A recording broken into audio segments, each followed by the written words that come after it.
Danny, hvorfor er det, du har bedt om hjælp her i dag? På katten. Hvad har katten gjort?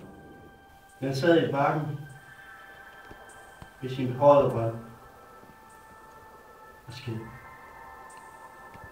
Efter man var færdig med at skide, hoppede den op ad bakken og løb ind i stuen. Jeg gik ind i stuen og så, der lå en lort på gulvet. Jeg tog lorten op og smed den ud. Da jeg så katten igen, havde den lort på pelsen.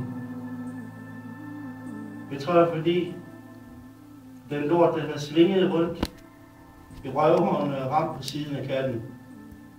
Så er den faldet af. Og så blev jeg nødt til at vaske katten.